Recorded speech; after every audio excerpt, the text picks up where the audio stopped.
I watched my grandmother and toddler sister shoved into the ravenous dead by my own uncle's family, reborn 1 month before the apocalypse. I had only fury and foreknowledge. We mortgaged everything, transforming our home into an electrified fortress bristling with traps. When the dead rose, we feasted safe lie while watching our betrayers starve. My uncle begged at our gates. Mercy. Food. I played him a cheerful tune through the bars. His severed hand fed the horde that devoured him. Justice tasted sweeter than survival. Until the day the endless sea of corpses flowed past our walls, and the real monsters inside. Other houses began to eat each other. The jolt back to reality was a physical blow. Sweat plastered my shirt to my back as I frantically patted my face. My arms, my legs all intact, unharmed. A sob ripped from my throat, raw and ragged, and I collapsed forward onto the desk, my tears soaking the cheap wood veneer. My dorm mates clustered around, murmuring concern, their faces blurry smudges of worry.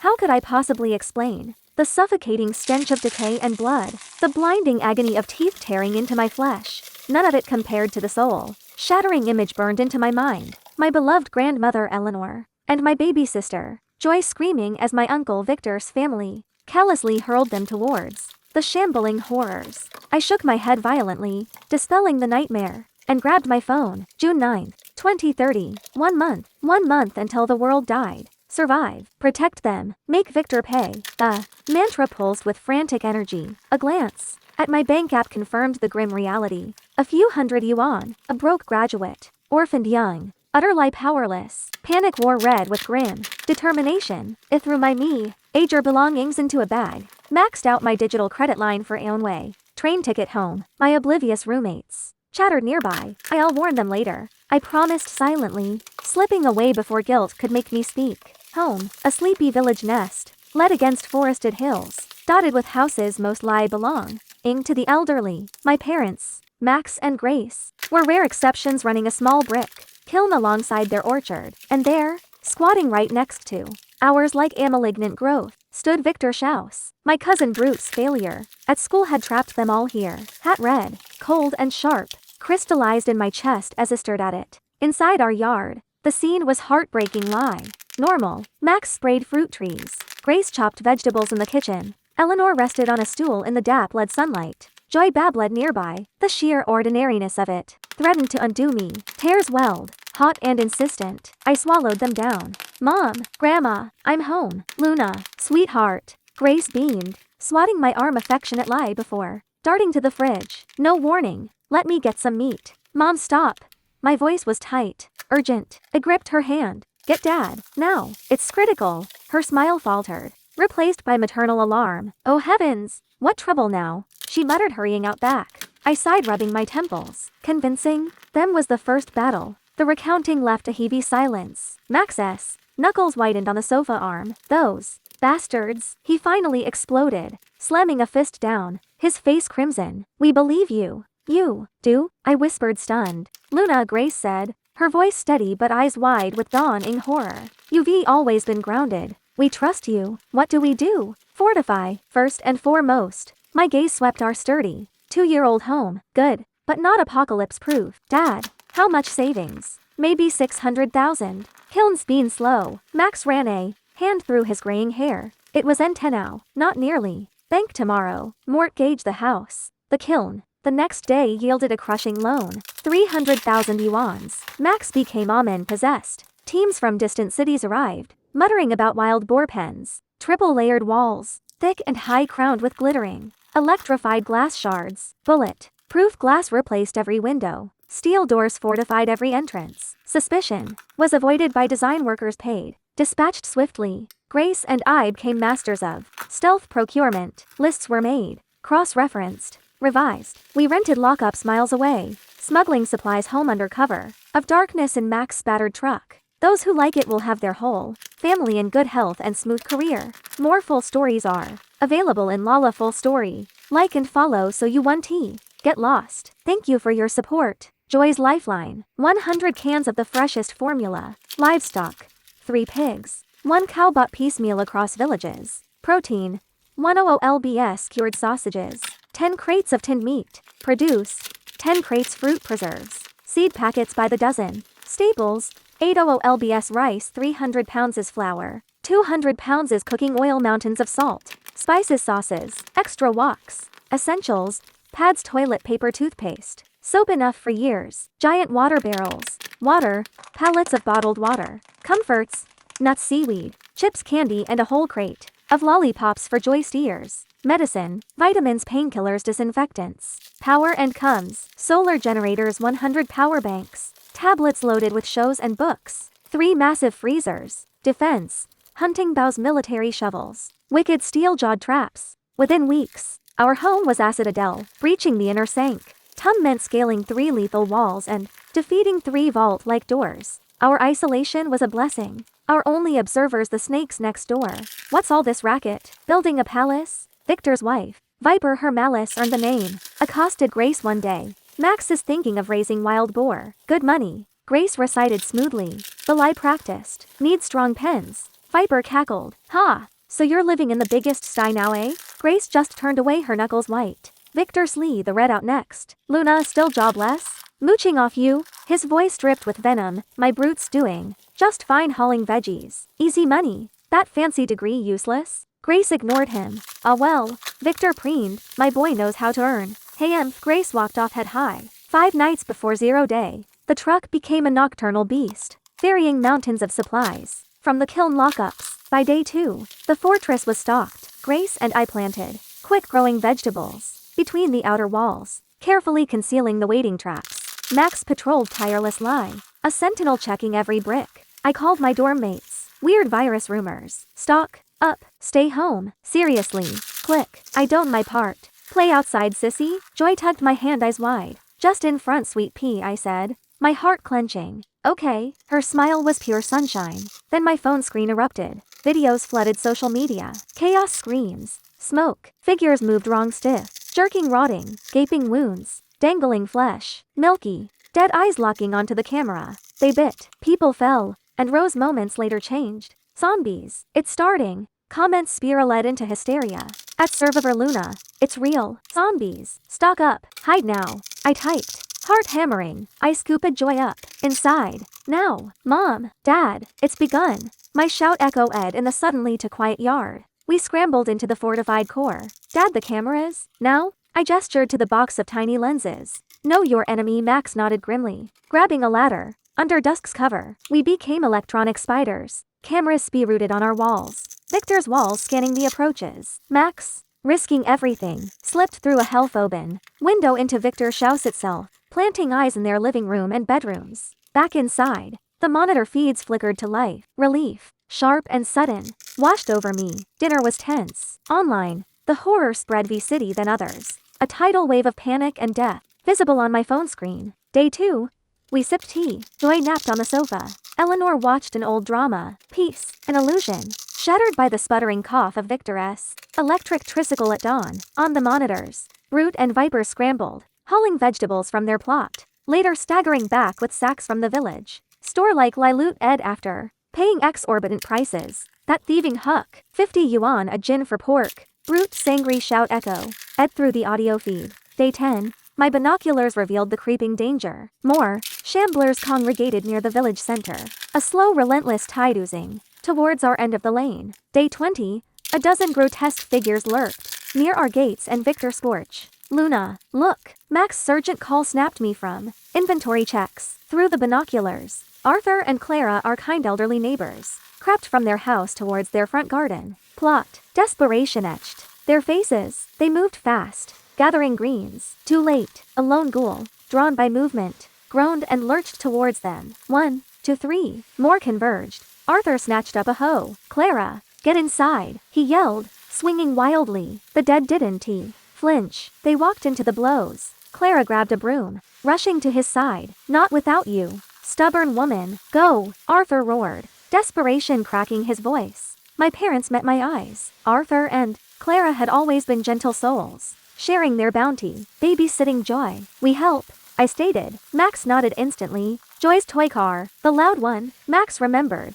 I guided the garish plastic vehicle via remote towards the unfolding horror. The ghouls were feet away from the struggling couple. I hit the music button, full volume. Baby Shark do do do do do. The grating tune pierced The air, the zombies turned, drawn to the new, vibrant noise. Arthur seized Clara, bolting for their door. The lock clicked shut just as the first rotting hand slapped against the wood, echoed the music, slumping back breathless. Day 50.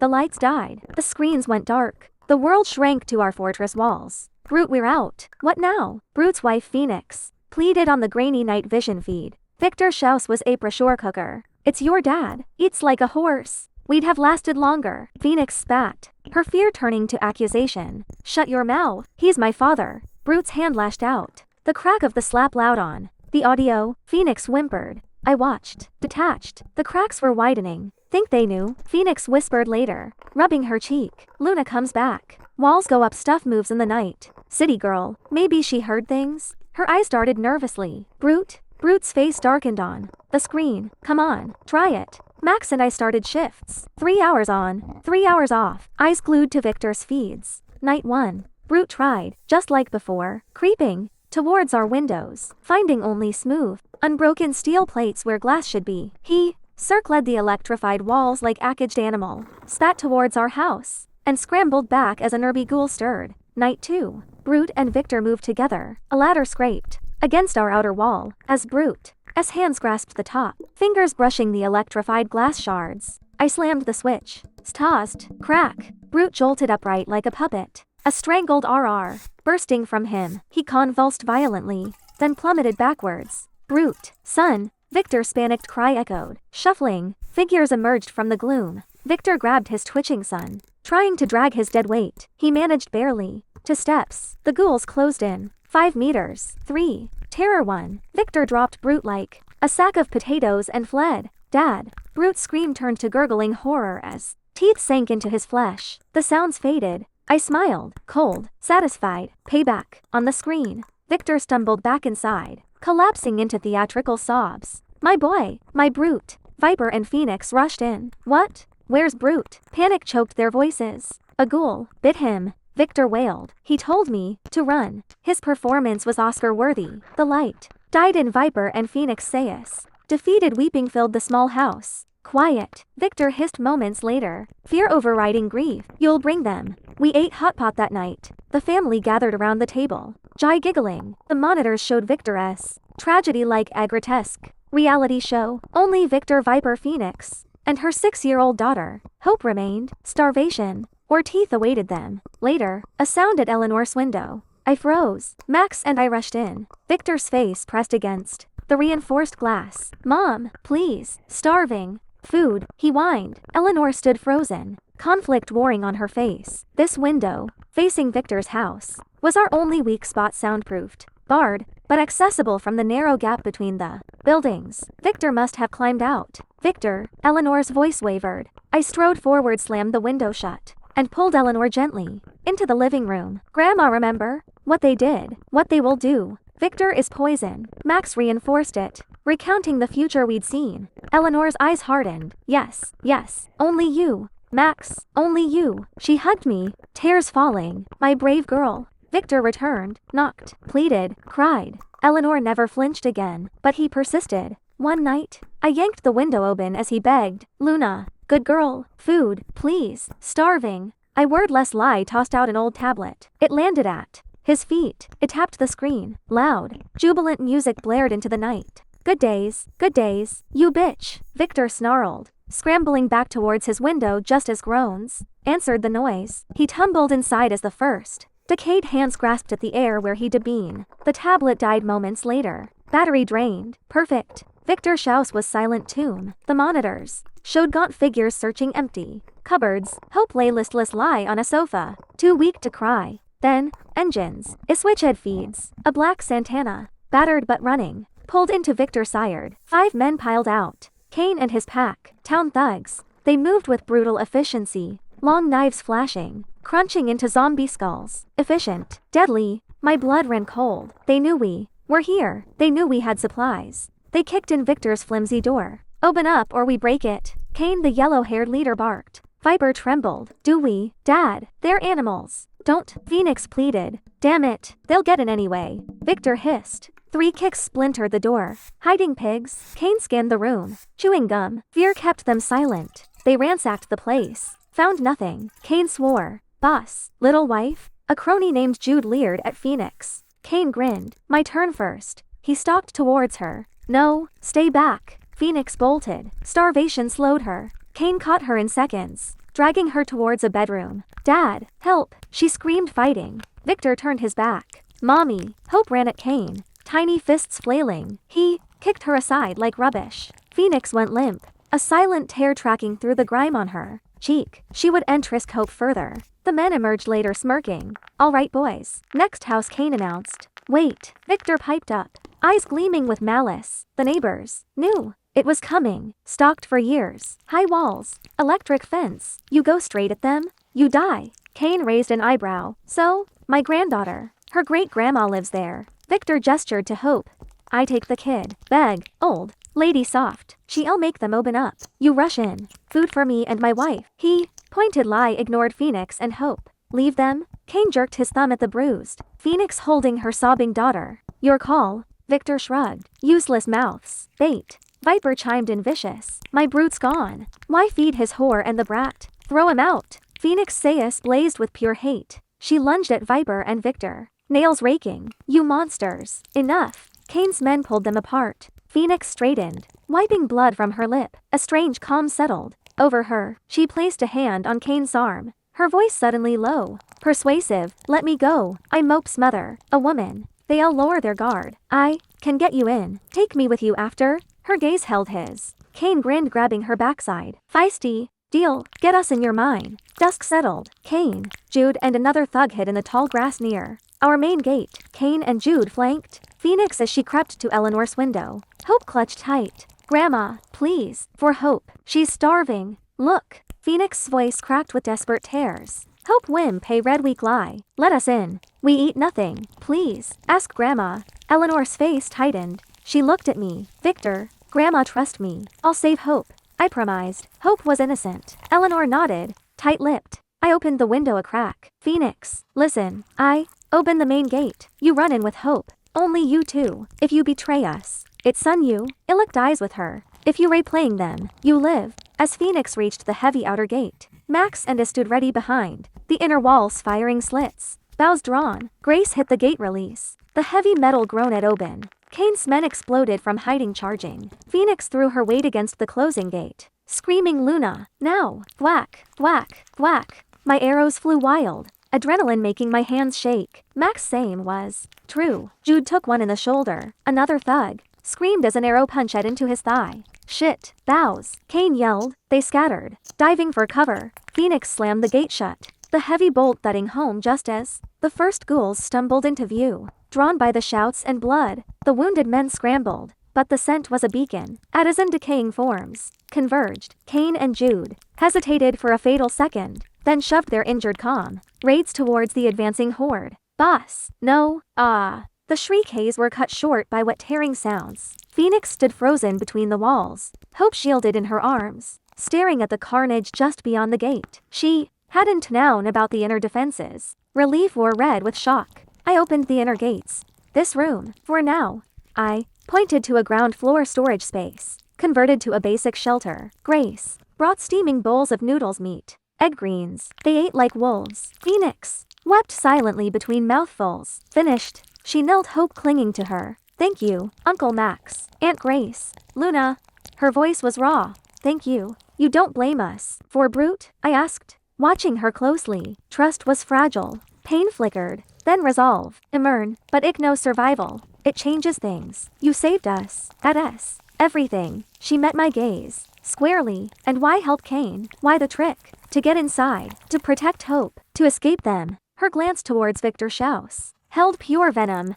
I saw my chance. We accepted her. For now. Cameras appeared in their room that night. Vigilance was survival. Kane, raging over his losses, dragged Victor to our main gate. The next evening. Open up, or he feeds the dead. Kane bellowed, shoving Victor forward. I laughed aloud. Victor, our tormentor. Our bargaining chip. Perfect. I pulled up the clip on my tablet. Victor, abandoning brute to the ghouls, and showed it to Phoenix. Her jaw tightened. Luna, I understand, she said, her voice cold. They left brute and Hope to die. Ill of them. On the monitor, Kane, seeing no response, snarled. His blade flashed. Thunk. Victor's scream split the air as his hand, severed at the wrist, thudded to the dirt. Blood sprayed. He collapsed, writhing in agony. Ah, my hand. Kane waited a beat. Nothing. Ghouls, drawn by the rich copper scent, moaned hungrily. Kane cursed, bolted back into Victor's house, leaving Victor screaming on the ground. Luna, you, curse, you. Victor's curses dissolved into wet, gurgling screams as the dead piled on. Silence fell. Only Kane and Jude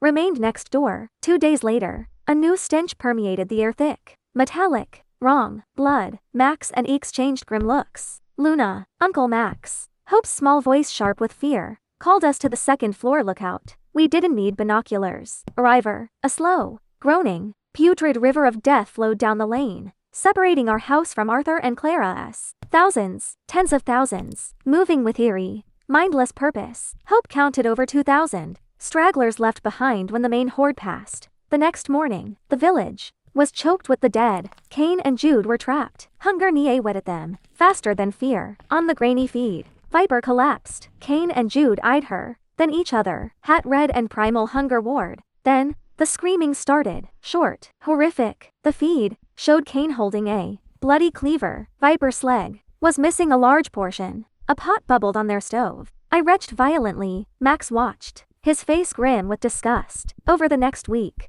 Viper vanished. Piece by piece, Kane and Jude, reduced to feral beasts, circled each other in the squalid house, knives always ready. Paranoia was their last companion. The inevitable climax was swift, brutal, and mutual. The monitors finally showed only stillness and flies in Victor's house of horrors. Year 2, the walls pressed in. Grace grew quiet, distant. Twice she lunged for the door, a desperate light in her eyes. Can't breathe. Let me out. Max and I held her back, pleading, reminding her of joy, of hope, of survival. Slowly through Phoenix's quiet, persistent talks in the dim kitchen, sharing stories, small comforts, Grace clawed her way back from the edge. The light returned to her eyes, fragile but real. Year 3, supplies dwindled. We counted rice grains, debated risking a foraging run. Hope grew tall. Joy learned to read basic words by tablet light. Then, a sound we'd forgotten. Engines. Many engines. And boots. Marching. We crowded the lookout. Trucks. Men in dark uniforms moving with lethal precision. SWAT. Medical teams in white hazmat suits. A loudspeaker crackled to life, its amplified voice cutting through the deathly silence. Attention survivors. This is the National Recovery Force. Avicenne is deploy-wide. Remain indoors. Await extraction. Repeat. Tears streamed down my face. We made it. Days later, they stood outside our electrified gates. The hordes are contained, incinerated. This vaccine neutralizes the pathogen. You are safe. The squad leader's voice was calm, authoritative. The needle pricks were sacraments. Rescue operations began 51 days ago. Your sector is clear. Stay local. Rebuilding will follow. Stay vigilant. The nurse smiled warm lie. Stepping outside, the air tasted different. Clean. Free. Hope and joy shrieked with laughter, tearing across the overgrown yard like wild things. Freedom. I breathed, tilting my face to the sun. Arthur, Clara, Max said, his voice thick. Their cottage was silent. We found them in their bed, fingers eternally entwined. Peace softened their features. Empty medicine bottles and grain sacks lay nearby. They had chosen their end, together with dignity. Max pulled me into a raw hug. We wept for them, for the world lost, for the simple, profound love that had outlasted the horror. The apocalypse had laid bare the spectrum. Victor, Viper, brute. Kane, consumed by selfishness, cruelty, and ultimately their own monstrous choices. Arthur and Clara, bound by love, choosing peace. And us, survivors, scarred, but whole, protectors. A family forged in fire, expanded by unlikely grace. Phoenix stood beside Grace, Hope's hand in hers, watching joy chase a butterfly. The sun warmed the scarred earth. The long winter of the dead was over. Summer, fragile but real, had begun.